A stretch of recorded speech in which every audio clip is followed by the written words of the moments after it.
क्या आपके भी दांत हिलने लग गए हैं? जैसे ही हमारे दांत हिलने लगते हैं हमें सबसे पहला डर यही लगता है कि कहीं हमारा दांत टूट ना जाए या कहीं हमें वो दांत निकलवाना तो नहीं पड़ेगा। इस वीडियो में मैं शेयर करूंगी कि हमारे दांत हिलते क्यों हैं, उसके क्या कारण होते हैं एंड हिलते हुए दांतों को हम फिर से स्ट्रॉन्ग कैसे कर सकते हैं, हम उनको निकलवाने से कैसे बचा सकते हैं। तो वीडियो को लास्ट तक जरूर देखिए। सबसे पहले लेट्स ट्राई टू अंडरस्टैंड कि दांत हिलते क्यों हैं। पहला एंड सबसे कॉमन रीजन जो होता है वो होता है दांतों के अराउंड गंदगी और टाटर जम जाना। जब हम लोग दांतों को प्रॉपर्ली क्लीन नहीं करते हैं या बहुत लंबे टाइम तक हम लोग एक डेंटल क्लीनिंग नहीं कराते हैं तो हमारे दांतों के आसपास बैक्टीरिया, टाटर और डिपॉजिट्स जमा हो जाते हैं जो कि हमारे गम्स को ढीला कर देते हैं और गम्स और बोन के बीच में एक स्पेस क्रिएट कर देते हैं जिससे कि हमारे दांत हिलने लग जाते हैं।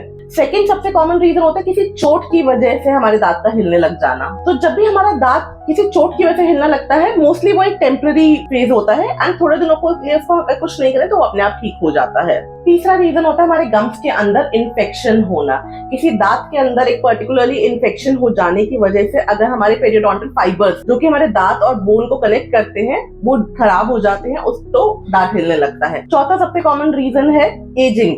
जैसे जैसे हमारी एज बढ़ती है वैसे वैसे हमारे दांतों की पकड़ जो होती है वो ढीली होती चली जाती है, मजबूत नहीं रहती है। पांचवा इंपॉर्टेंट रीजन, अगर हमारे ऊपर के दांत और नीचे के दांत गलत तरीके से मिल रहे हैं तो एक दांतों का जो फोर्स होता है वो गलत तरीके से अगर किसी दांत पे पड़ रहा है तो भी वो उसमें हमारे पीडियल फाइबर्स को डैमेज करता है, हमारे दांतों में मूवमेंट आ जाती है। अब आते हैं सबसे जरूरी सवाल पर, अगर हमारे दांत ऑलरेडी हिलने लगे हैं तो हम क्या करें। सबसे पहला और आसान ट्रीटमेंट है कि दांतों की क्लीनिंग कराई जाए, टीथ क्लीनिंग, जिसको कि हम डेंटल प्रोफेशन में डेंटल स्केलिंग कहते हैं।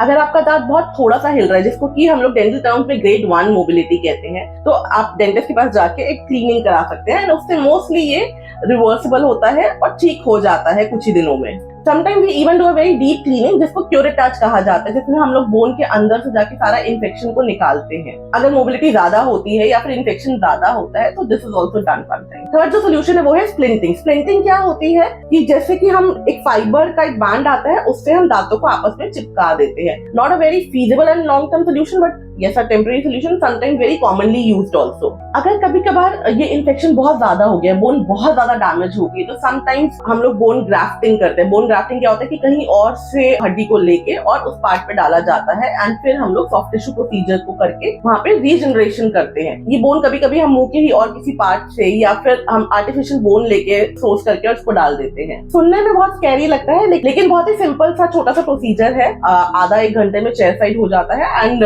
does not have much of a recovery time also. इन सब में सबसे जरूरी बात क्या है कि हम इस ट्रीटमेंट को डिले ना करें। अगर ये ट्रीटमेंट सही टाइम पर होते हैं तो सबसे ज्यादा इफेक्टिव होते हैं। तो जैसे ही आपको लगे कि आपका कोई दांत हिल रहा है तो तुरंत आप अपना एक अपॉइंटमेंट शेड्यूल करें एंड डेंटिस्ट को विजिट करें। जितनी जल्दी आप डेंटिस्ट के पास जाओगे उतना ही कम एक्सपेंडिचर और उतना ही कम दर्द में आपका जो दांत है वो सेव हो सकता है। If you found this video informative, do share and like this video.